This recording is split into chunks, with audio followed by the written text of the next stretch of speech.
Welcome, everybody. I'd like to call to order the Rec and Park Commission, and let's stand and pledge allegiance to the flag. Pledge allegiance To the flag of the United States of America, and to the republic which it stands, one nation, indivisible, with liberty and justice for all. All right. Roll call. Chair Wendell, Here. Vice Chair Spencer seems to be absent. Commissioner Pitchley, Here. Commissioner Lujan. Here. Great. Mr. Chair, you have a quorum, so we're free to meet. All right. Awesome. I'd like to make a motion to adopt the agenda. A motion we adopt the agenda. And I second the motion. All in favor? Aye. Aye. All right. Public comment, non-agenda items. Is anyone from the comment or the public would like to address the Recreation Commission on any matter not on the agenda? Okay, seeing that there's no one there, do we have any oral communication? Written communication. There are none. We'll close out number 4. All right, discussion topics, number 5. Make a motion to approve the Recreation and Parks Commission meeting minutes from July 21st. I move that we adopt the minutes from July 21st Recreation and Parks Commission meeting. And I second. All in favor? Aye. Aye. All right. Approved. All right. The Youth Commission position. Director Nish. Thank you, Chairperson Wendell. Tonight, this item is before you as part of our overall initiative to not just have a full commission, but also to include young people within our community. I believe it is a huge asset to our community and our residents to involve the voice of our young residents that live and hang out and play and use our amenities within the city of Placerville borders. And tonight we have Miss Zimmerman here, and she is interested in joining our commission. I want you all to know, too, that there is a letter that she had drafted and she wanted to share. I'm going to invite her up. And this is really kind of like an open dialogue. Get a chance to see if Ms. Zimmerman is interested and see what get some feedback from the commission. And then from here, we'll follow up with City Council and then move forward if that's what, we all want to choose to do. This is also an opportunity for her development as well as her input, but it's also, and I joked with her earlier before we started the meeting, give her a chance to see if it's cool enough to kind of be a part of. That's kind of a joke, but we also wanted to make it fun, right? We are in recreation, and we also want to make sure that we have a very inclusive approach to everything that we do. So if Ms. Zimmerman, if you wouldn't mind, you could step up and you can share, be as comfortable as you want. Don't worry. Trust me, we're all as nervous as you are, so it's totally fine. Ms. Zimmerman? Hello. What should I exactly present? Share a little bit about yourself, why you're interested in joining the commission, kind of some of the stuff that we had talked about. Okay. Should there be a light on for her microphone? Because I'm not sure she's... Is it green on? Can you guys not hear her? We could turn her up. I think I had it off. Is it on? Oh, Or maybe not. Is it on? hello? Yeah. Yep. Okay. So I go to El Dorado. I'm a junior. And I'm in a program called AVID, which is designed for college, to get you out there to prepare you for college. So like it gives you community service options, some information about colleges, like tuition costs and stuff, and we get to tour colleges as well. So I've been in that since freshman year, and with that, I've gotten more connected with my community, because when I was in middle school, I didn't really know much about like community service, but ever since joining AVID, I've gotten so many opportunities. For example, one of them was a spaghetti feed where we helped the Cooney family in 2023. And so I just helped serve food. I served food, I set up tables, and then I just waitressed, essentially, and then I helped cleaned up. I've also done sports my whole life. I lived in Cameron Park when I was younger, and I did rec soccer down there for a couple years. And then once I moved up here, I started doing volleyball a lot more because it was too cold for soccer and they didn't have a lot of soccer programs. So I stuck with volleyball through 4th grade to sophomore year. This year I decided to take a break from it. And I plan on doing soccer for the school. I'm trying to think if there's anything else. Oh, yeah. No, okay. And for school club-wise, I'm in a club called Hands for Hope. Basically just giving back to the community. I'm also in Key Club.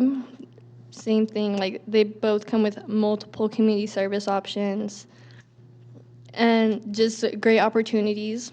So this Saturday I plan to go help down in SAC for Key Club to help raise money for our club so we can have funding for special activities for us and just giving back to the community.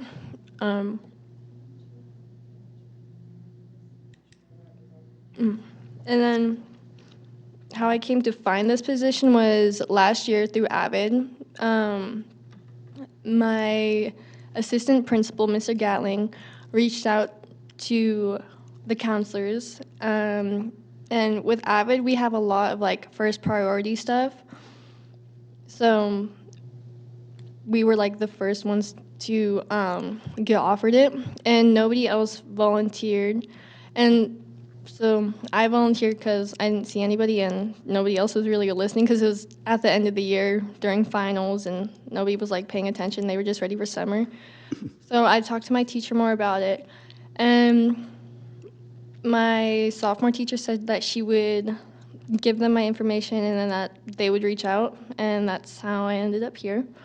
And I think that's all I have to share about myself. That's wonderful. Well, we're excited. And you guys have any questions? We can open it up for. Dennis, have you, my fellow commissioners, have you seen her letter? Okay, Yes. good. Okay, cool. And Commissioner Potter and myself, we met with you, so you answered all the questions that I had already, but the floor is open for you guys. Well, I don't have any questions personally, but I did want to say I'm really impressed that you made the effort to come here. I did read your letter. I thought it was wonderful. I think you had a lot of really, really good ideas for recommendations for the Parks and Rec department. I also like to see how active you've been, even if it's just sports through the school or the Avid community. My salon's actually next door to the Hands for Hope, so I'm literally attached to the same building as them, so you've probably been in and out of their location. So I would love to see you part of the commission, absolutely, 100%. I don't believe it's our decision. I believe it's city council that makes the final decision. But I would absolutely love to put my stamp of approval and recommendation to city council to have you sit up here with us and be a part of this. And I would assume as well, maybe you'd get some of your volunteer hours for school community service hours. Do you have to complete a certain number? For Avid, I have to complete 10 a year. Hands for Hope, 20 a year. And then for Key Club, I'm not sure because I'm a bit newer to that club, but from the looks of it, it's just like community service options, like as many as you can get. But And serving on a commission for your local city, I think would absolutely help get your hours yeah, where you need it to be as well. So definitely that, I would love to see you participate with us. Thank you so much for being here. thank you. Thank you. Mr. Andre? Is it Leah? Yep. That's how we pronounce that, okay. Yes. I always look at the spelling of a name like that, and I was like, I'm not sure I'm doing it right. I think it's terrific that you're an Avid. I had a daughter who was an Avid, and it was huge in helping her get into college and being a successful college student. I also think that things like what you're describing that you've done and what you've written about here is key in becoming an engaged member of the community. So the opportunity to be on to be a youth commissioner, to be on the commission as the youth representative, I personally think it's a pretty big deal. Having been in Dennis's role before and dealing with actually a youth commission, which kind of worked, kind of didn't, always struggled with it, but having a youth member would provide for this commission that input and feedback that we here may not be, and we'd all like to think we're rather cool and, youth, we think like kids still, but the reality is we don't, and we need that perspective. So I think it's terrific that we're considering this, and continue, please, with your engagement, because that's going to lead to great things moving on and help you when there's opportunities to be a leader in college, in some club there, or student government, something like that. So thank you. Thank you. Wonderful. No Yeah. cap. No cap.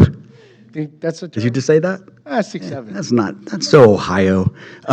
We usually have two other commissioners with us too on these meetings, and a completely full audience, so I'm not sure what's going on tonight, but this is a fun thing. So I think you have all three of our recommendations, and we hope that you want to join us as well. So I think we should just move this forward to our friends. Yeah. Wonderful. Any other questions? I'm very excited that you're going to be a part of our team. Wonderful. None that I can think of. Okay. Well, we will be in touch with you, and then we'll connect a little bit later. So thank you so much for coming. Thank you, Leah.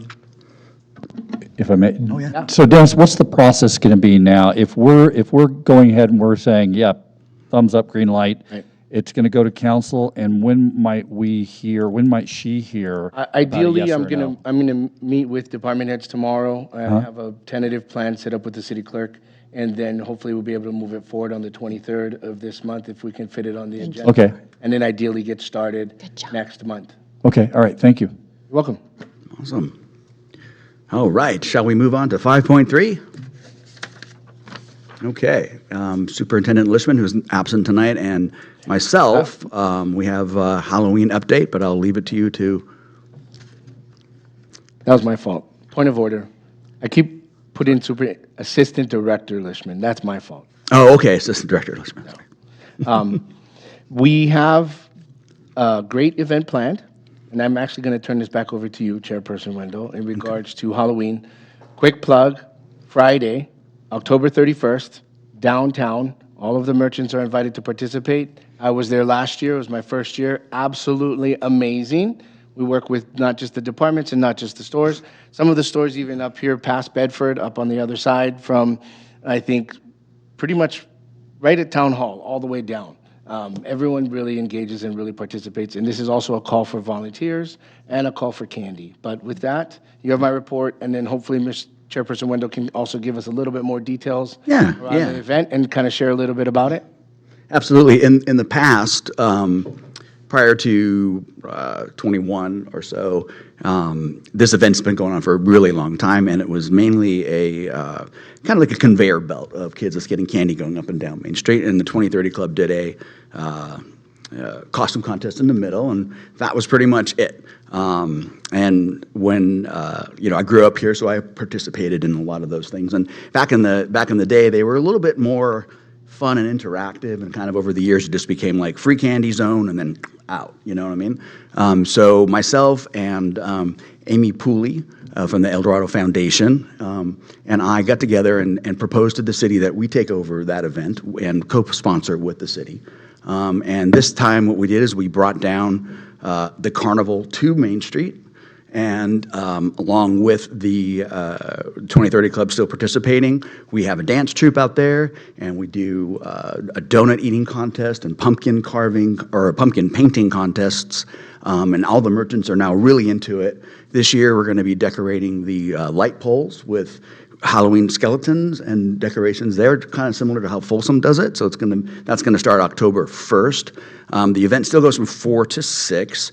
And we have Norm, the DJ, who sits out there and has a great time. And it's just really just it's turned into just a much bigger event. One thing that we're asking is the foundation is also heading it up this year, thanks to, in years past, Angie, who owns Pop Art, has headed this up, candy donations.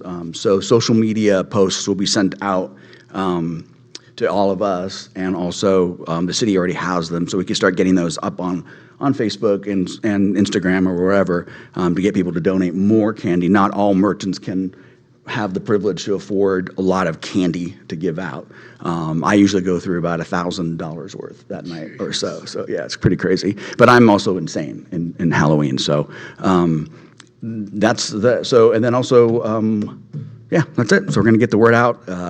There's going to be a big blitz. I'm just waiting before we have, Oktoberfest this weekend and Girls Night Out. So I don't want to, bombard the community with all these events at once. So I strategically am waiting until Girls Night Out is just folding down, and then we're going to start pounding. But the candy donation thing is going to go out right away, so we can get people to do that. And that's pretty much it. Remind me again if they wanted to volunteer and they're not with the store, because Lions Club will also be doing carnival games in town. You're correct. hall, Yeah, too. sorry about that. Yeah.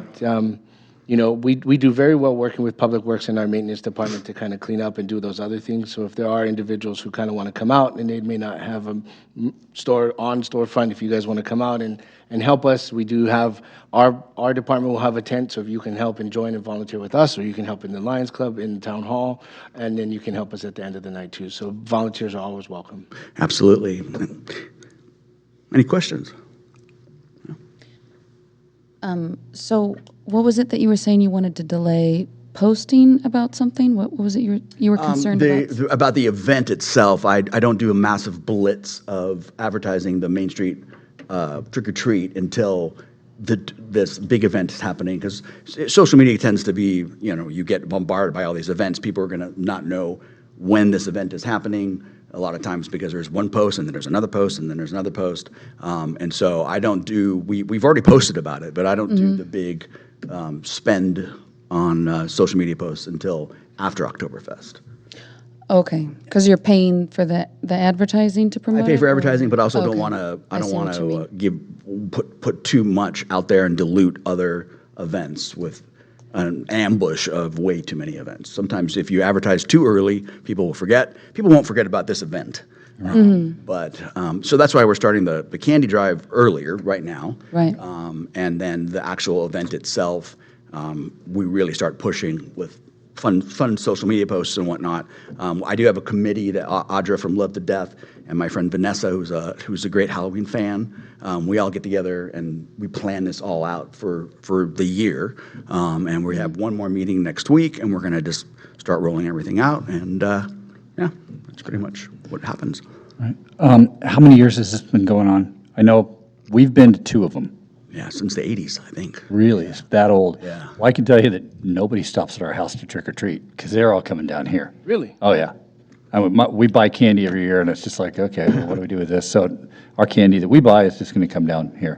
If the commissioners want to come down and be in our tent, you guys can Yeah. come down to our tent too. But we love coming down just to see the kids, and we see we see our neighbors and other folks, and it's a pretty cool event. And there's really, to me, it doesn't look like there's a lot you have to do, because everybody comes up with the purpose of just going around to the shops and trick or treat. It's not like you have to put up a Christmas tree or a stage or anything like that. Kind unless of. you're doing that. Yeah, Matt Lishman and I, we worked together to get a new pumpkin, because we always have the giant pumpkin out there, Okay. and the giant pumpkin was owned by somebody else, and it just vanished. So we worked, and so the great huge pumpkin gets lifted up. The Boys and Girls Club donated the 12-foot Jack Skellington to us, Yeah. and that gets rolled out. Awesome. Oh, I did see that last year. Yeah. And also very, very popular, Chucky, the Good Guys doll. I actually have the actual first run prop of it. It's an identical prop of the Chucky doll itself. Kids love it. That was posted outside your store, wasn't it? Yeah, so we bring out the Santa pictures. That was Claus fun. throne, and kids Yeah. take pictures with Chucky. It was fun, yeah. And it's really As one does I this time remember of that year. Exactly. And the funny thing is that the kids are taking a picture with the good guy's doll, not Chucky, because as you all know, Chucky is what happens to the good guy's doll later on. Yeah, So he's not the evil one. He's the cute little guy. And, I walk around with him on my shoulders, and he's about as heavy as a 3-year-old. Okay. And kids just absolutely love it. So there is a lot other things going on, more so than just when it used to be just like, let's put the candy out and everybody leaves and then they're out. Kids do end up trick-or-treating up at Kumbelek and other areas right after that. In the olden days, they used to march up to the park, and there was a bonfire up there. Which park? The city park, yeah. Yeah, so, and that was a while ago, but that's kind of been not really happening anymore. But my goal was years ago to make it more of a bigger event, and we've seen over the years that the population has increased. I think last year we probably had, I would guess, 3,500 to 4,500 people come Yeah, it was a lot of people. for that. So it's We have people parking along our street. Oh, really? Oh, it's We're come down- fairly oh, yeah. close to downtown, so I know it's a big event when people are parking there. Oh, absolutely. And it's kind of like if you've seen an old zombie movie where you see them coming over the hills, right? Kind of around 4:30 or so on both sides of Main Street, you just start seeing just people just coming down. And it's over before it's dark. But this year it's on a Friday night, and the Green Room's going to have a big party that night too. So we're hoping people will stick around after we clean it all up and have a great Halloween. Awesome. All right. Any other questions? No? Perfect. Well, let's Thank you. move. You're welcome. Thank you, guys. We'll move on to 5.5, holiday tree lighting event update. Mr. 5.5 or 5.4? Oh, 5.4. So sorry. I was getting all excited about events. 5.4, Park and Rec Master Plan discussion. Thank you, Chairperson Wendell. As you know, Commissioners, I have presented in the past a plan of action to revise our 2017 master plan. This is a very important document to not just our department, to our city, because it is the roadmap to our success to be able to meet the needs of our communities, where the residents are at, and what their hopes are for their parks, for their trails, for their programs, and for our creek. As I went through some of the analysis, and I had a chance to chat with a few of you and a couple of residents, I feel that it is in our best interest to take a look at my plan that was presented, that I had worked on, and really actually hone in on a community-wide needs assessment. For one particular reason, I believe that our resources, as lean as they are and as strategic as they need to be aligned with what our, not just what our goals are in our master plan and what we hope to see in the future of our parks and in our programs, but I also believe that they need to be intentionally designed and prioritized based on what our residents are looking for in their community. I would love to have I have thousands of ideas, from new pickleball courts to splash pads in every park, and those are my ideas. And I think that the original plan that I had kind of thought through, although it's good, I'm not throwing it away. I am postponing it a little bit, and I would like to pivot slightly in regards to taking a look at the master plan as a whole and really over the next 6 to 8 months come up with a strategy that we could work together on as a commission and as the director and with my staff on a very specific needs assessment and survey, where it would not only be around the location of where residents live, to which park, what programs, but I think we also need to present it in multiple languages. I also think that we need to not just meet at town hall or in parks, but maybe in coffee shops and with some of the nonprofits, whether they're with local nonprofits, with the Boys and Girls Club, or even perhaps some churches and or synagogues. I genuinely believe that this is almost like a grassroots effort, to the point where let's come up with some authentic and really applicable questions and kind of start from there. I am okay if this is a horrible idea and we pivot and we go back to my original one the original plan, we're kind of like, okay, let's succinctly go through the master plan. And because that is a standard, right? That's an industry standard. We go through the master plan, we look at the template, and we update a few sentences, and we change a few population numbers, and we cross off the programs we no longer do, and then we add new programs that we want to do. But where are we gathering that data? I want to make sure that we have sound data that drive our decisions, and in order for us to collect that data, I think we need to do it in a very succinct way, and coming up with a really good, the best way for me to describe it, the best survey that we could come up with, and hit the ground, and be in the streets, and knock on doors, and talk to residents, and if it takes us 3 months, great. If it takes us 6 months, cool. But I'm not trying to win a race. I'm not here just for today. I'm not here just for tomorrow. I'm here for the next. What are the plans for 15 years? What are our plans for 10 years? Where are we at with this? And what do our residents, more importantly, what do they want to see in their parks and in their programs? With that said, you have my report, and I have some sample questions. Chairperson Wendell also presented us with some additional suggestions to questions. But I'm really asking two things of the commission. Number one, do you agree or disagree that we should do the survey versus the original plan of going through it? That's the first one. And then the second one, because I kind of feel that that's kind of the right route to take. The second question is, let's talk a little bit around if we end up doing the survey piece, what's that going to look like, and really have that conversation tonight. I don't want to belabor it, but I think we need to have a real conversation around that piece. So with that said, you have my report, and I'm available for questions if you have any. Thank you very much. Thank you. Anybody would like to make some comments before I do? I will. So the original master plan was 2017, correct? That is correct. Yeah. Yeah, so you're looking at like a 10-year update? Yes, sir. Okay, so it's 2025.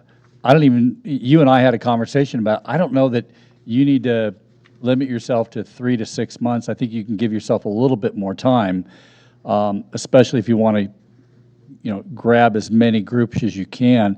And just for the other commissioners, when Dennis and I had talked, we kind of brainstormed about different groups to go to. And the one option is you hold a meeting and hope people show up, and that usually yields very, little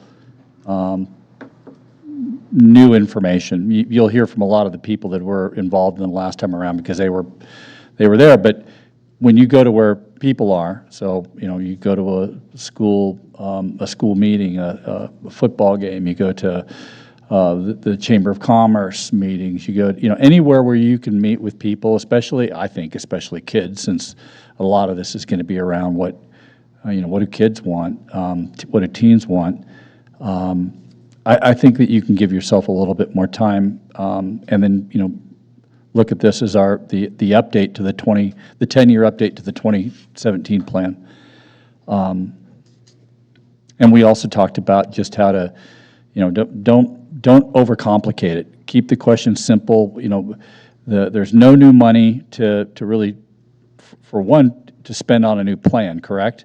That's correct. And there's really no new money to build anything, or very little.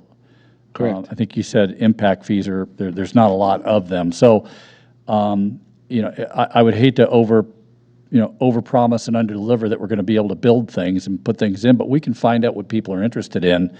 What are their concerns about, parks and trails, that we can help the city to develop a list of, okay, well, here are the things that are doable. And here's, the council can then prioritize what needs to be done based on what the Rec and Park Commission recommends. Just knowing that it's not going to be anything that's going to be a big ticket item. And then knowing what people want program-wise would be really helpful for you guys. So that was kind of the conversation Dennis and I had that, but I just personally don't think you need to be rushing. I'd rather see you come up with a good plan of attack for getting out there and who you're going to talk to and when, and then proceed with questions that you're fairly confident are going to get you the answers you're looking for. Thank you. Thank you. Anyone else? I guess for me, it's just wondering, so, because before it was very much about like updating the written word, the written document itself. And that plan also involved community outreach when we approached those specific sections of the master plan. So I guess my question would be, at this point, is, let's see how you worded it, community-wide needs assessment and survey. So is the goal to update just parts of the master plan of what the community interest is? Because I was trying to pull it up on my phone. Normally we have our binders, but I don't have access to that tonight. So when I had looked through the master plan previously, there were so many different sections, and some parts of it were dedicated to surveys, some parts of it had very specific stats, Q&As about community interest. So is our goal with this shift to update just kind of those key components, or is your goal still to do the whole written master plan? So that, because when I read through the paperwork this evening, it seemed like there was a couple of different concepts written there. So I guess that's what my question is the goal to try to tackle the whole written word, or is it the focus on just the community needs and interests? Yeah. Actually, that's a really good question. So the master plan is typically developed from two perspectives. It's based on the population, and as certain things grow, we have quotas, and we have certain standards that we want to try and make X amount of park acreage per X amount of residents and certain pieces like that. A lot of those will either be standardized or is already part of the city's plan as part of the development piece. We may look into potentially annexing or kind of adjusting some of our boundaries, but a lot of those things are just in development or concept or theory.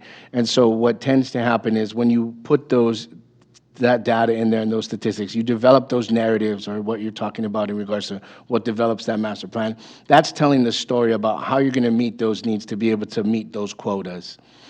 What I'm hoping to do is that eventually, right? And to Commissioner Andre's point a little bit earlier, you would typically revise a master plan every 10 years, right? When the census comes out and you're kind of adjusting those things.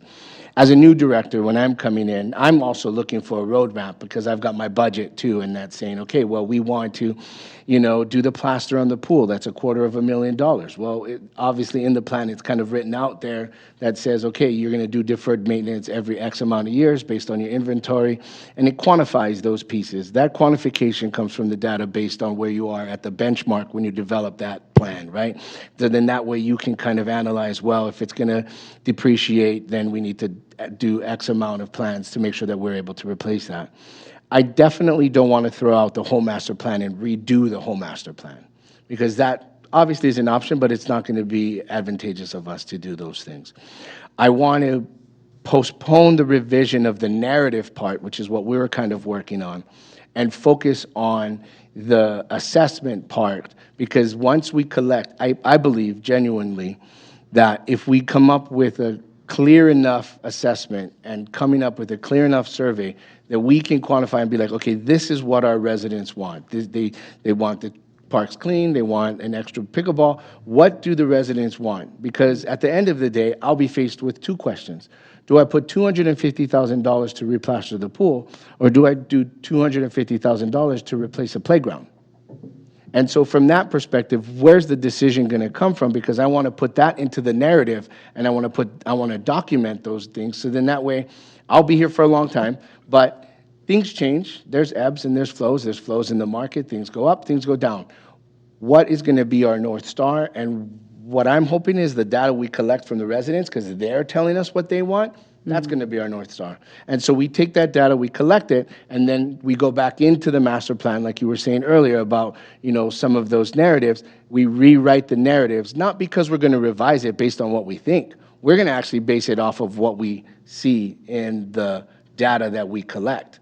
One other component, and I'll say this briefly around Commissioner Pitchley's comment. It is normal for us to be able to do it at a 10-year I am a little anxious because I want us to be able to start to really put stuff on paper, because that helps me not to be so neurotic around, okay, well, this is broken, I gotta fix this, I gotta fix that, I gotta fix this. So me, I'm trying to pull the master plan into my heart faster, so then that way I can focus on those things. But I'm also okay, that makes sense. Let's pace ourselves. I'm okay with let's take our time. If it takes us this long, let's do it right.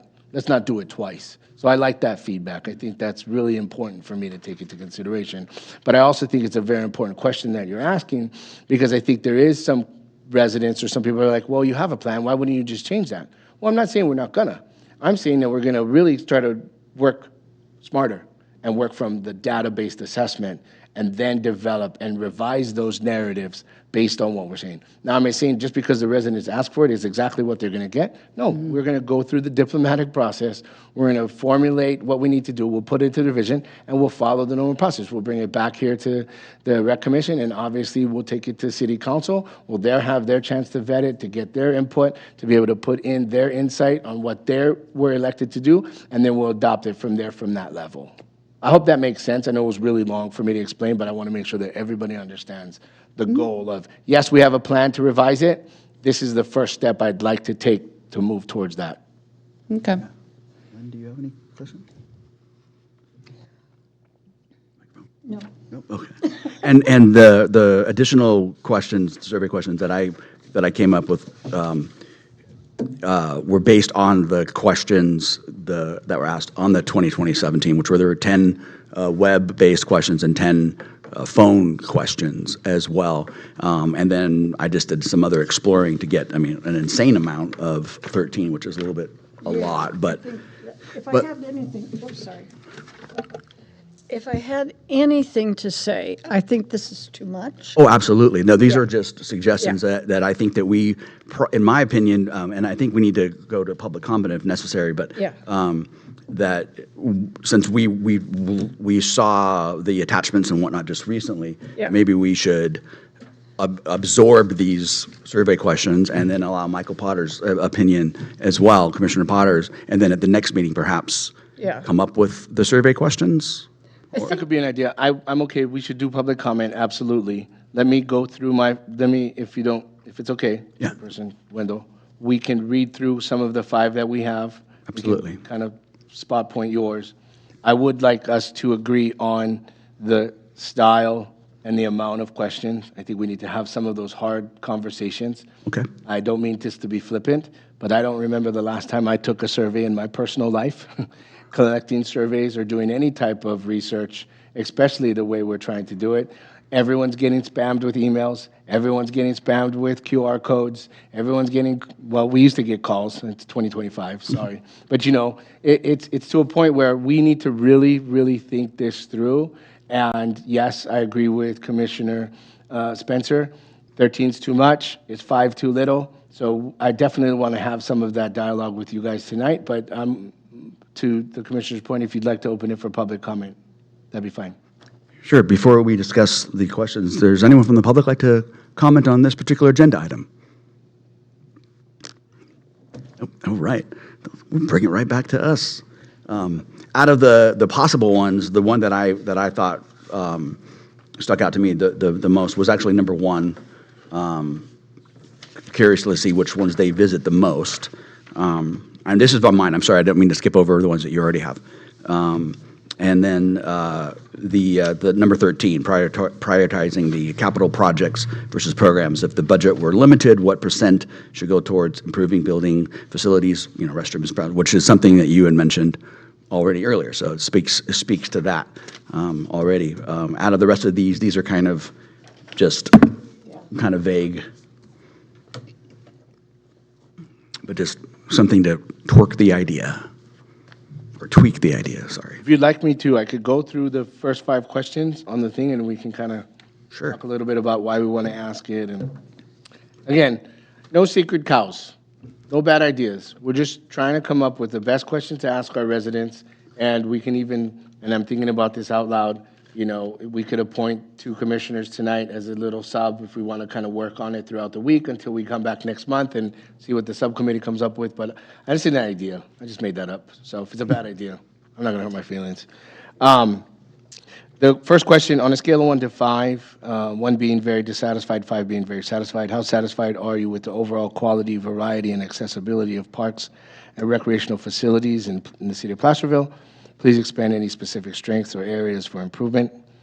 Question number 2, which of the following recreational programs or activity would you or your household be most interested in participating in over the next 5 years? And we could give them a selection as such of some of the stuff that we do provide. Some of basketball, for example, is extremely popular. Over 700 participants. Flag football, over 250. Really high quality programs that our staff are able to pull together with their limited resources. Question number 3, what are the biggest barriers preventing you or your household from using parks and recreational facilities more often? Excuse me. And we give them a selection again. I think selections for most of them are probably ideal. That way it's a little quicker for people to kind of check the boxes. Is it lack of awareness? Is it the distance or location? Is it cost or fees, safety concerns, maintenance condition, limited hours, lack of features, scheduling conflicts, or transportation issues? Question number 4, rank the following potential improvements of the park in your community highest priority, and it could be walking trails, creek, sports fields, indoor facility, outdoor facilities, expanding trails and paths for connectivity, or all access for those with limitations. And finally, on question number 5, in your opinion, how important is it for City Council to focus on the following aspects of our parks over the next decade? Is it 1 is important or 5 is not important? Is it programs for children and teens, activities for seniors and mature adults, family-oriented events, environment conservation, or affordable access for low-income households, and safety and maintenance upgrades? These are just samples or examples of some of the larger questions to ask that kind of encompass multiple answers. Based on some of the recommendation Chairperson Wendell had, I think question number 2 in regards to program schedule preferences, program length and frequency, communication and awareness, maintenance and cleanliness. I think some of those questions are kind of encompassed in all of certain ones if we can bucket it. But that's kind of where we're at with some of those things. Are there any other recommendations or types of questions or thoughts around how long the survey should be? A few ways or mediums we want to be able to utilize to get out the survey is like our water bill, our city water bill, I think would be nice. Perhaps a banner or some flyers in the schools. We definitely want to also do it 3 ways. We want to be able to make it accessible on paper. I think that we have a large constituency that really enjoy paper, whether it's through the Democrat or through flyers or even through our recreation guide. I think a printed media is important. I also think that having an available phone call for people to call on a regular basis, we can collect surveys over the phone, and then obviously digital, whether it's online or through their phone with a QR code. I think one of the biggest things is also presenting it in Spanish, Hindu, English, obviously, but having some multilingual opportunities for individuals to be able to provide that. Russian or whatever, Ukrainian, doesn't matter. We should get them as much as we can get out. Absolutely. So those are kind of my points, but if you guys have any other thoughts around questions or perhaps doing the ad hoc, I think that'd be fine too. But I leave it to you guys to provide that insight. Thank you. Thank you.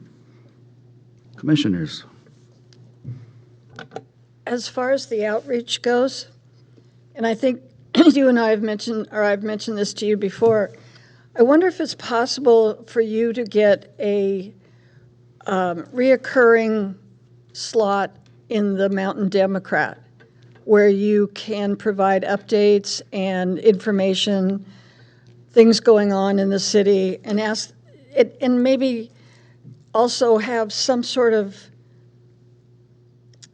like if you want to do this survey, tell them where to go, and just a monthly or biweekly, however that comes out, update from you or Matt, doesn't matter, because a lot of people read that.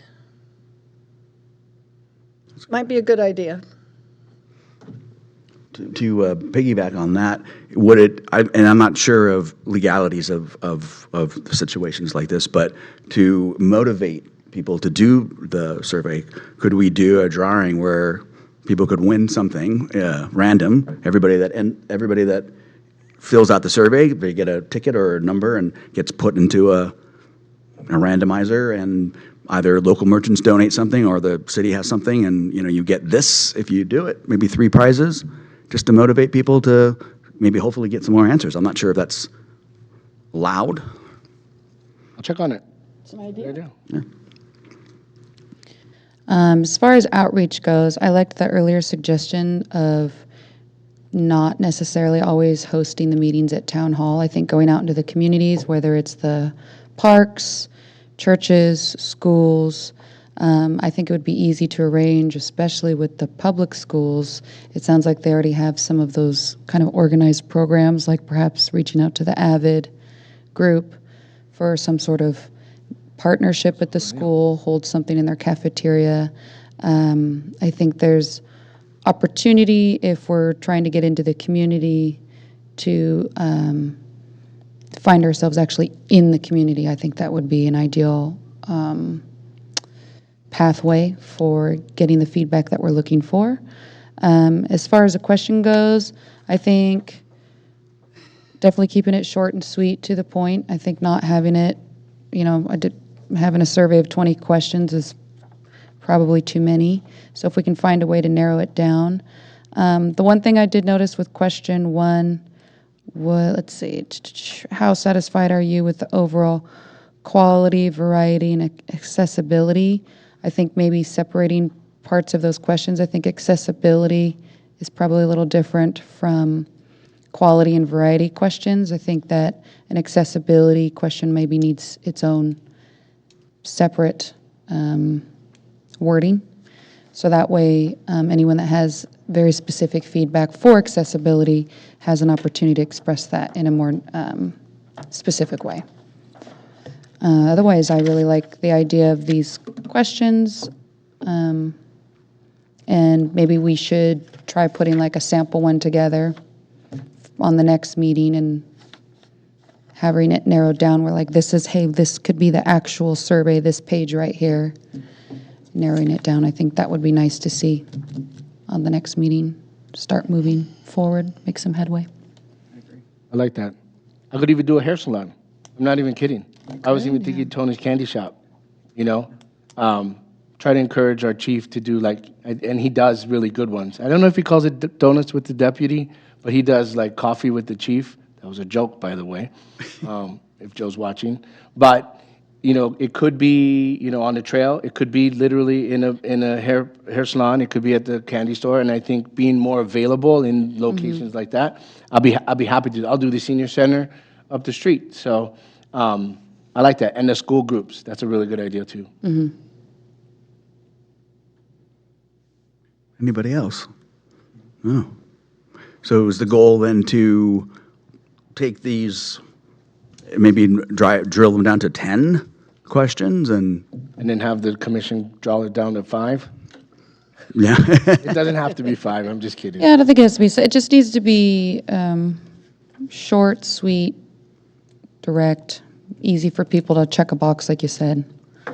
So The more I think about it, I think it would be nice if I could request, 2 of you, I don't know who wants to volunteer, so then that way I could get some help with, not saying that I'm not awesome, I'm awesome, but, Yeah.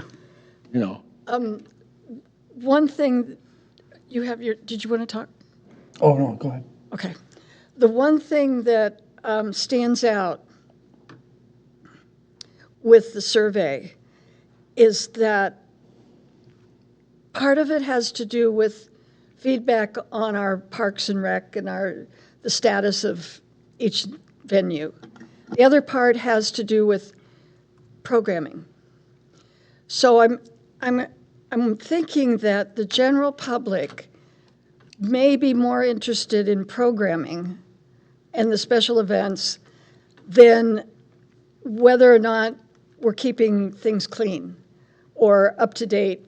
I mean, there's 2 separate parallel questions out there for the public? And which ones do you want to highlight? Which ones are most important for us to know as a department as we go forward with the new plan? What's your focus? You got to know that. It's like the meeting that we were going to do the other day. Got to know the focus. Got to know what it's all about. So taking these and looking at them and trying to put them in different files, different categories, would probably be a really good first start. But I also want to, we don't want to overthink this too much. We can get bogged down with, well, what's the best way to do this? What's the best way to do that? There's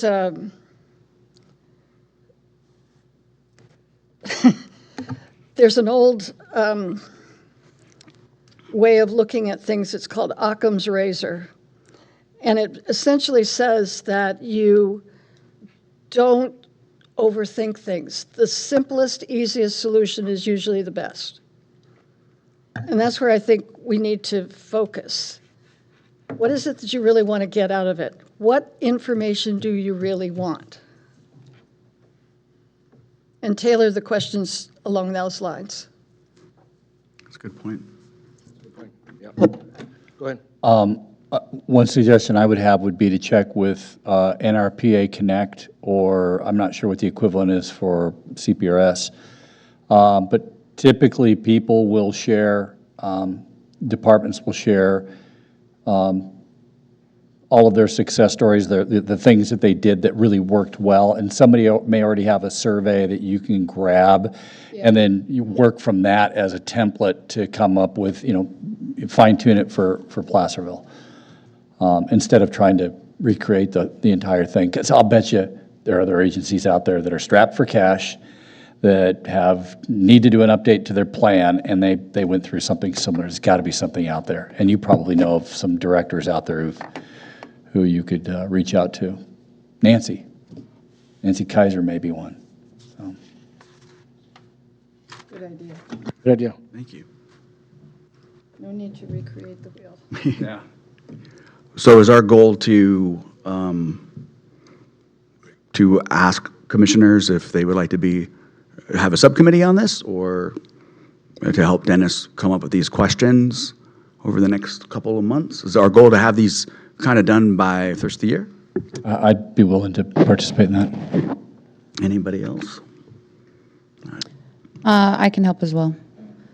I do like the idea of starting, we do have these 5 questions here as a starting point also. And some suggestions from Tony that we can look over as well. I do like the idea of seeing if there are nearby counties, agencies that have at least a starting survey. I also know we have some from the original master plan because it's pretty heavily documented in that master plan, what questions were asked and the feedback, and down to like percentages even. What would be a reasonable time frame? Do you want to try to have those ready by the next meeting?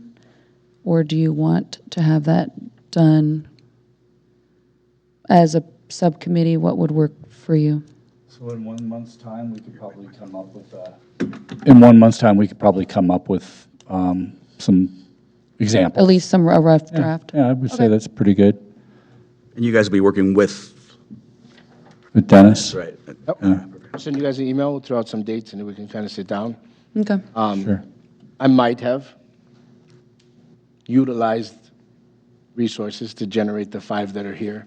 So I'll compile that, and then we'll meet, and then we can bring back something. I think a month's plenty. Okay. Okay. We'll probably meet a couple times before next month. I think that'd be good. Yeah, that way we That's can good. get it narrowed down. Yeah. Okay. Thank you. All right. Let me get back to the agenda over here. Where are you? Thank you, everyone. Sorry, I just need to get back over here to so that I don't have a paper version of it right now. Okay, 5.5. 5.5. Holiday tree. 5.5, holiday tree lighting event update. It's going to be a fun one, but I got a couple of things that I'm going to encompass in this. Thank you to All Sport Rentals, Ryan Renfro at Light It Up, as well as Mountain Enterprise. The city is working with them to put up the crisscross lights tomorrow. So hopefully by Wednesday, we should be able to have that before the event on Saturday, which is Oktoberfest. Right now, we also have tentative plans with Paul Ingalls at Sierra for the donation of the tree. So that has been committed to, and we're working on that. We've also received $5,000 from Thunder Valley to sponsor the Christmas event to help us to pay for some of the costs. Red Hawk. We've also worked and working with Doug Veerkamp. Did you mean Red Hawk? Red Hawk? Not Thunder Valley? I'm sorry, you know what? I might go to that other place. Just the Freudian slip. Red Hawk, yeah. Not Thunder Valley. I apologize. And now I'm all for Klimt. And Doug Veerkamp to help us install the tree. Great sponsors from Wilkinson's, who's also kind of going to help us with some of the security fencing. So we're all kind of slated and scheduled for that. The tree lighting event will be on Black Friday, I believe, November. I actually should have written it down. It's What's 28th. the date on that again, Tony? 28th, I do believe. Is it 20. November. Sorry. Yeah, Friday, Yeah, the 28th. 28th. 28th. I did that on purpose to wait. test you guys, Yeah, on November. Yeah, that's right. ladies. 28th. Yeah. gentlemen. Yeah. There. Friday the 28th. Yes. Yep. So the tree will go up the weekend before on that Saturday, and hopefully we'll have it decorated in time right up leading until then, and then we'll light the tree on the 28th. We are still looking for vendors. We've encouraged the merchants on Main and businesses downtown to fill out the application to be a vendor at the event for one reason only. It is a no-fee application for businesses who are going to be in the event zone. That is simply for us to do two things. Number one, not to duplicate sales, right? So if there is a candy shop downtown, if there was a candy shop downtown, I'm not going to go get a candy shop from the town next door and set up a booth for a candy store next to the candy shop. That's one big piece. And then the other piece is we're actually encouraging merchants that can be open and serve to be open on that event, so then we kind of know about it. That way we don't place a booth in front of an open store. So we can kind of space it out and say, well, if the business is closed, then we can kind of take space here. Very traditional event, very hometown holidays. And I'm available for questions if you have any. If I'm missing anything, Commissioner Wendell, can you help me out? And thank you for the correction on the Red Hawk. Yeah, no, besides that, I mean, did you want to discuss what's happening that night, or is Yeah, it, sure. does it, Absolutely. So we have a committee that works on this, and we started in January, which I'm part of, and Commissioner Potter is part of it. Also, Amy Pooley and Dennis Thomas is also part of that as well.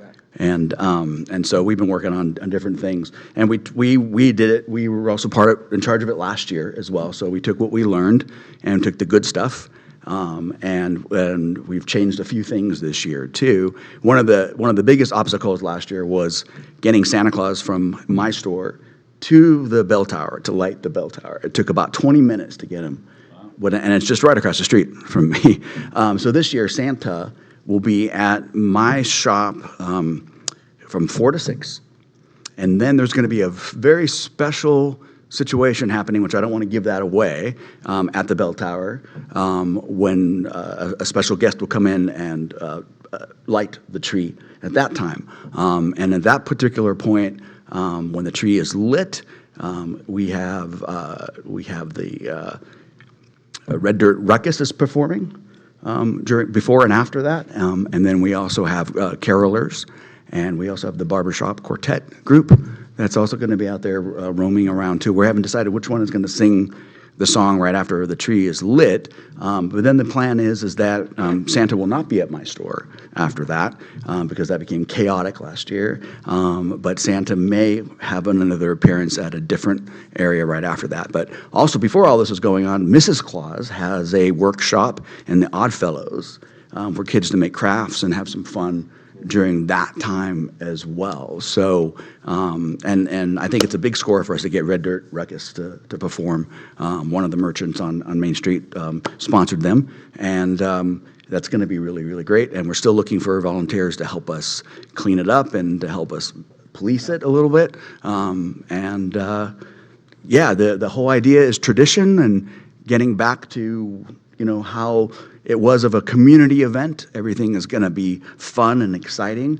At the same time, it's also not going to be a Vegas Super Show. So we're really looking forward to having this thing be bigger and really for the community. We really want to reach out to our locals before we reach out beyond that. So everybody that's here in town and surrounding areas that are El Dorado County have an opportunity to come to our event.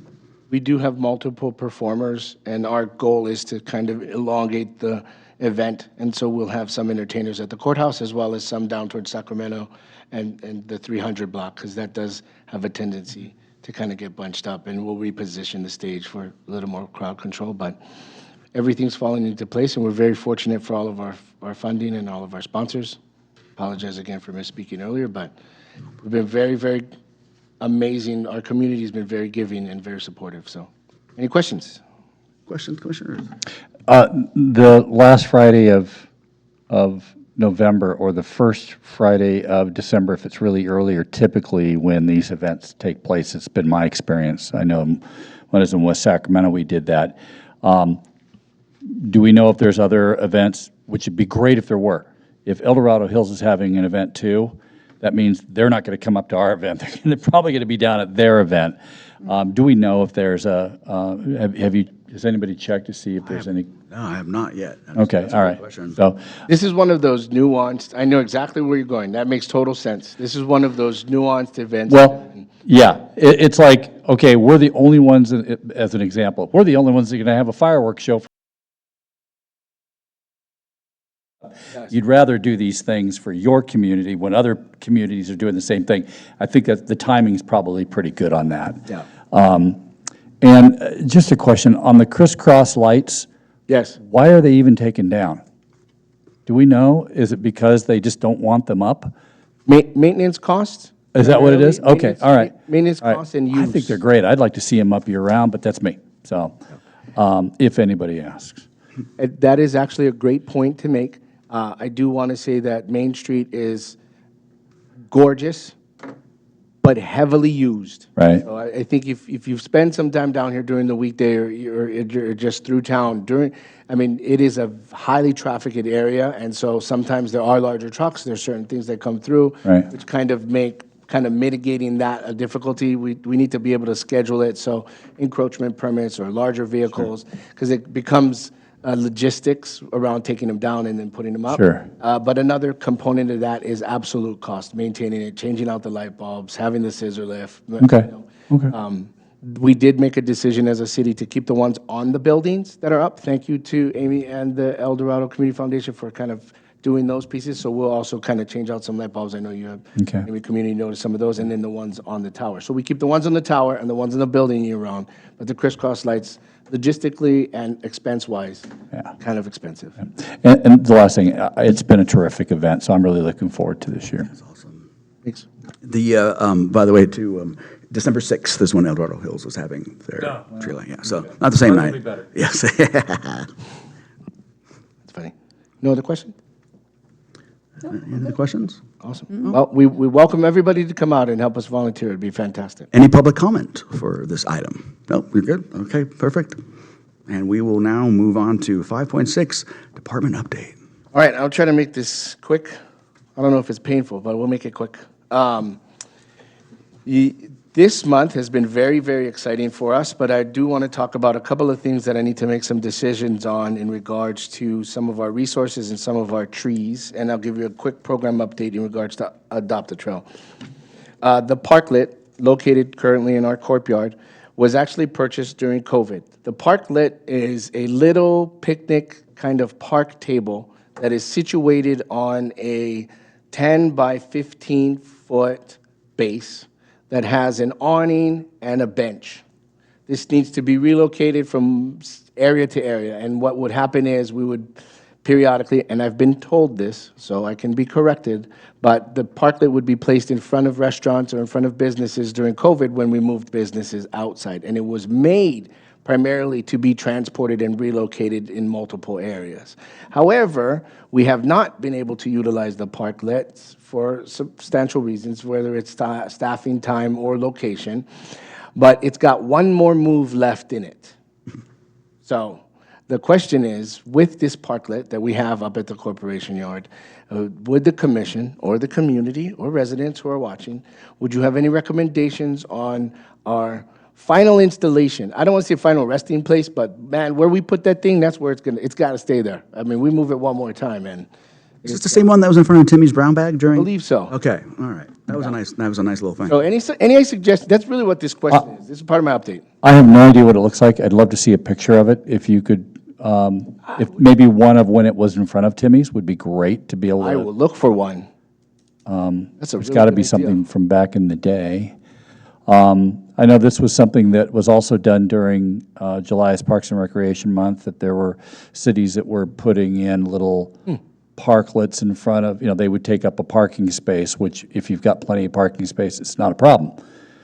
I could see where it might be an issue on Main Street, but it was designed to, kind of bring that sense of a park and to a urban setting, which maybe doesn't really work here. But yeah, I'd love to see a picture of it. See what we're talking about. I was going to show you one. I took one of it sitting in the courtyard, but it's not a very attractive photo. So I'll try to find an older one. I think that's a good idea. Sorry, I didn't think about it. That's good. I'm sorry, is it something that would have to be? There you go. Oh, that's really nice. And it's only got, Well, Yeah, that was right in front of Timmy's. I was expecting like a picnic table, but this is really cool. yeah, it is This is cool. really neat, yeah. So, yeah, I mean, if there's a place where you can put it and it doesn't become a place for somebody to make their home. See, and I thought about the trail, and I was kind of like, man, Yeah, put it on the trail, I no. would go sleep on the trail. If you had a spot where you could like close it up at night, but then somebody has to maintain it, it's nice, but I see it also as a maintenance headache. It works great in front of a restaurant. Yeah. It does, if we did have issues with it during COVID, of it getting kind of vandalized a little bit every once in a while, or people hanging out in there at night and using it as a resting spot. Right. So, but usually the Tim's brown bag, I don't think it got moved on Main Street. I think it just stayed there for the time being. Usually whoever is it's in front of also helps maintain it and police it, if you will, a little bit. But it was really nice. And It's a great it concept. takes up a couple of parking spots. Up a couple parking spots. Which is, controversial downtown, but it also, we don't have a lot of benches down there to sit on anymore. If it was more durable, we'd use it all the time. Right. I'm just saying, I don't think it's gonna make it. That's just my personal dodgeball. Yeah, you think it's That's gonna, my like, if we opinion. put it somewhere on Main, it would just disintegrate after a while? Yeah. I mean, we could kind of try to spruce it up a little bit, but honestly, I'm asking for ideas. I got a Okay. lot of them, but some of them might not be good. Maybe the best spot for something like that might be the aquatics facility, just if you've got a spot inside the fence that you could set it up, but Not a bad idea. that's, that might be taking away Chair space. Point of it. just seating space already. But if people are going to sit, maybe that would be a good spot for it. What do you think? Any other ideas? I like the idea of just at Timmy's brown bag. I heard a lot of people talk about it at my shop, and people liked it when it was there, so It was in the front, right there on Main. if it Yeah. if it will hold up for a couple years in that spot, great. No. If you think it's only going to last a month, then is it worth the effort? Yeah. I think it depends on And we should ask the people. what the durability is. If it'll last a couple years, I think put it back up. Yeah. Yeah, courthouse. You can't see, but is there like a heavy bollard that protect it from getting hit by a car? Do you know? I don't believe it was. Oh, yeah, no, it was was just there, exposed. yeah. Okay. I don't remember if it was. Lions Park was an idea. Courtyard break room outside was an idea. I thought about behind here, behind Town Hall. And that we'd monitor it. It's like right here. There's a little space back there. The awning is really nice, too. I like the pool idea. I don't know. Maybe, we might even throw it up on Facebook. Who's got a rooftop? Yeah. Like to put it underneath something? I'm just thinking like, there's nobody along Main Street that has a rooftop, The designs, too. well, like what's the new one over here, the Prospector? They built their little deck out there. Yeah, maybe. Like you said, parking too, that's kind of like a Yeah, tricky. If you think of anything between now and whenever, is it something where the city's now looking to offload it because it's just, in all fairness, I think we need to use it. It is Right. a nice amenity. I think that we're doing a disservice with it just sitting there. sure, but if you can't find a spot for it, would the city be looking to just say, okay, we need to take this asset and either, auction it off or, surplus, whatever you guys call it I here? wouldn't take anything off the list, but I'm using it. Yeah, I'm fine. yeah, oh, yeah, no, I'm if fine you as can, but I'm just, it'd be interesting if there was somebody out there, business-wise that said, hey, this would be perfect in front of our place, or we've got a spot for it, and we're just not even, Goldbug Goldbug? Park, 62 acres. and you 62.4. probably don't have a lot of people walking through, that's not a bad idea. 62.4 acres. Let me talk to Pat and Guy. Does it need to be protected in the winter? Well, it's outdoors. It's supposed to be, It it's is. made for So outdoors. That's not, that's durable. It I don't know probably why I has to didn't be- think about Goldbug earlier. Has to be stained or treated Yeah, we every could now probably and then? spruce Okay. it up. All right. We'd have to tighten some screws. Okay. And Bonkers can't use it? Jeez.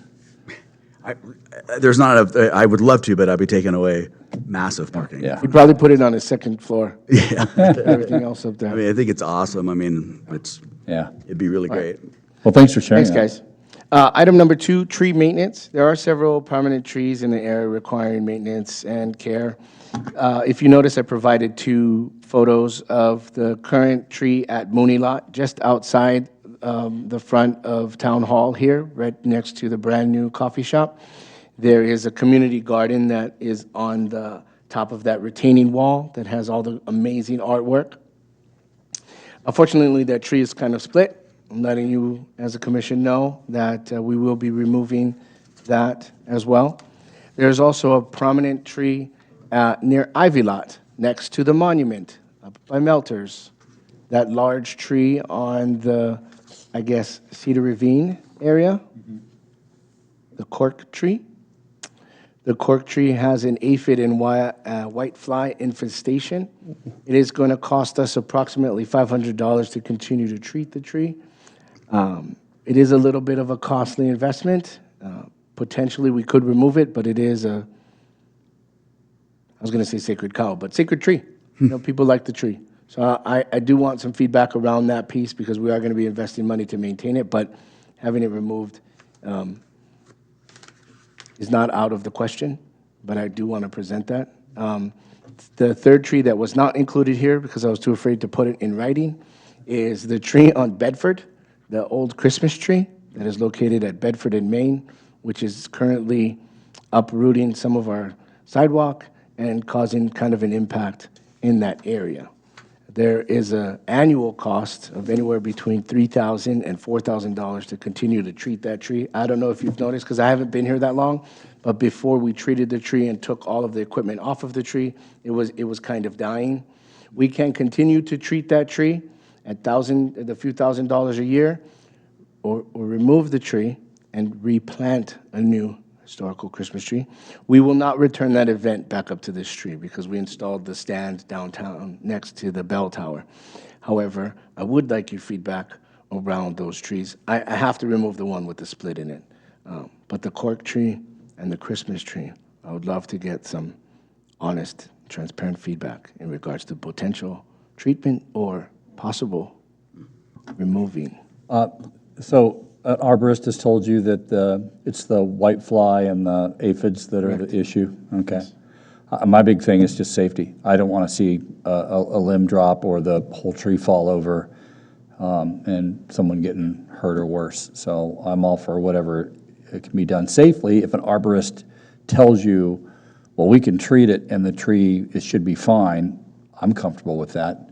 Okay. As long as, they're fairly certain that the aphids and the whiteflies aren't going to be, causing that tree to die, quicker than normally should. I would think these things are going to last, 100 or more years. They're probably, do we even know the age? No. Yeah. We are currently working on grant money. I would like to work with CAL FIRE to submit a grant for a tree inventory and a tree audit. only been here a little bit, so that is definitely in our long-term plan for maintenance. We have a lot of trees in our city throughout the parks, cemeteries, and creek, so. Yeah, we live by one of the city cemeteries, and there was a tree that fell over. There's been a couple that have fallen in that area. And, it's just scary to think of somebody getting hurt, so safety first on that, please. Our guys have been really responsive, but I want us to get to the point where we're proactive. That's the reason I'm asking, so. Any thoughts on the cork tree or the Christmas tree? My recommendation is if the arborist says that it needs to come down for safety, then it needs to come down. I think the struggle often is sometimes people hold on to sentiment when it comes to things like the Christmas tree.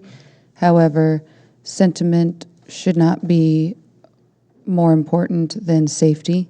It was just a couple years back, I remember everybody getting in a fuss at the shop at my salon when the trees came down. There was a big storm that came through, and I can't remember if it was 1 or 2 trees came down on Main Street. One of them was at the courthouse and crushed vehicles in the courthouse parking lot.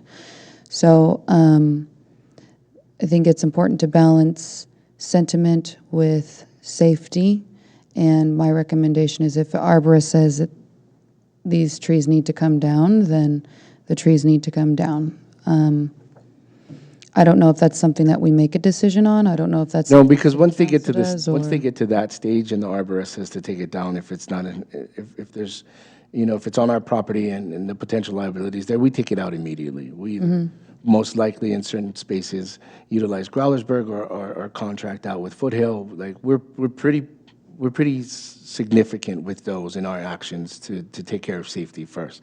These 2 trees in particular are cost benefit, right? And so based on sentiment, I would love to have that tree there, but then the cost to repair the concrete, the cost to maintain, treating the tree, $3,000 over an annual year basis, is it Adds up advantageous of quickly, us to yeah. kind of do those things? So safety first, absolutely. I think I hear what Commissioner Pixley is saying in regards to the aphids. If we can trim the tree up, I think that's something that I think just hearing you talk, I think that's something we need to take a look at as well. Not only treating the tree, but trimming it up as well to make sure that we take care of those limbs, to be proactive around that. But if I'm being completely transparent, some of them may be more sentiment versus value versus sentiment versus safety. And that's kind of my question. Yeah, is- and I agree with Larissa. I think that when people, you would have people show up to a meeting when you let them know you're going to be cutting down a tree, because you're probably going to have to post that, right? This tree's going to come down, we're going to have this area. The people are going to come out and say, you can't do that. That tree's been here since blah, blah, blah. And I think you and us and city council is just going to have to understand that people are going to get emotional about trees. Everywhere I've been, they've been emotional about trees. So that's going to come. Yeah, we agree, it sucks. We don't want to take the tree down either, but, safety. We don't want anybody getting hurt. And I think the other thing is the amount of damage, that could continue that what are you going to do? Remove concrete, pour new concrete around, and then that gets busted up by the tree. So I think you just have to be ready for that. The unique situation is that's not a native tree. The Christmas tree, the old Christmas tree is not a native tree to the area either. And please make no mistake, if there's public watching or city council or to the commission here, I'm not planning to take the tree out tomorrow.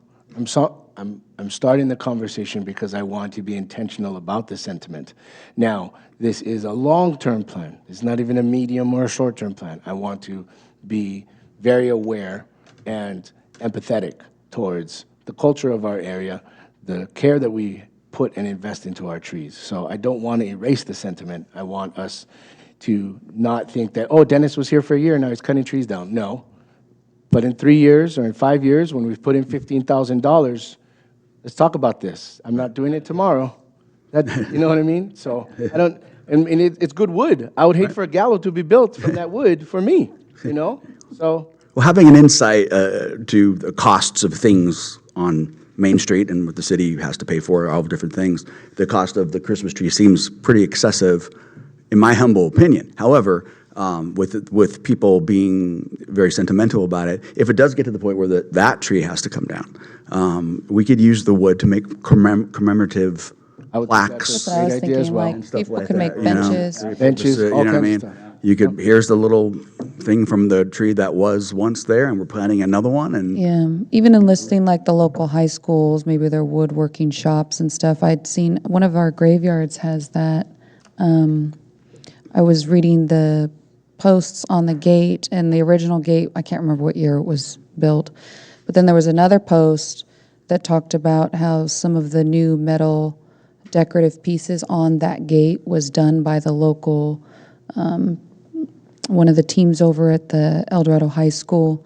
And it was, I think it was like 2022 or 2023, how they had added this new piece, and now this is part of our, history in the making. This is something that people will see and read 50 years from now, 100 years from now. So I think there's opportunity there. Nothing lives forever. So in this situation, I think, a bench or something like that could be made. Yeah. Something be great. commemorative can be placed Couple- elsewhere. Sorry. do you have any questions at all? No. Couple other small things. The city park playground slide and railing was complete, so that park is now open, and we invite the Excellent. public to come out and visit. The chameleon slide at Lions Park was also replaced, and that project was completed today. We've got 2 more projects on our docket right now. One is the RFP for the renovation for Mosquito Park and Ride, and which would include renovation of those bathrooms as well. Our trail program, our community meeting to revisit and get more feedback from the community is set for October 18th. We're going to do them on Saturday morning. We're going to do it on a Saturday morning here at Town Hall, starting at 9 o'clock. And that is to revisit the plan, go over the materials. I think just to kind of refresh everyone's memory, there was sections of the trail. We're going to get kind of like what we did here at City, we did at City Council, I did at Commission. I'm going to take it to the community on October 18th. Hopefully by then I'll have more of a formidable plan and program.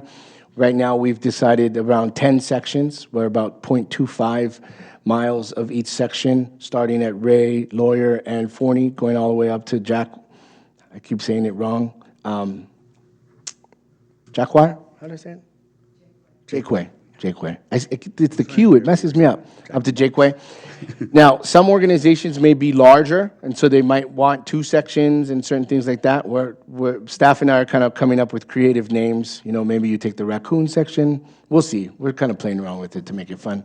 But then the orientation and community meeting hopefully will take place on Saturday, November 15th, once we've compiled everything, and then try to do a little bit of a push to kind of see if organizations want to go ahead. And right now, we are working on some price points and working with local vendors.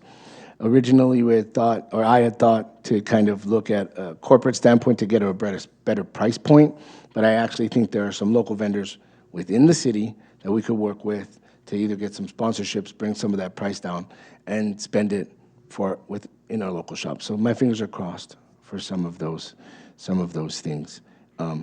With that said, I'm pretty sure that's everything. Thank you, everybody, for participating in this last summer that we were open. Our schedule didn't change, so our staff did a fantastic job. Our maintenance crew continues to be amazing with the 4 of them that we have, and that's my report. I'm available for questions if you have any. Thank you for everything you do. Before we wrap it up, do we have any comments from the public on 5.6? Welcome.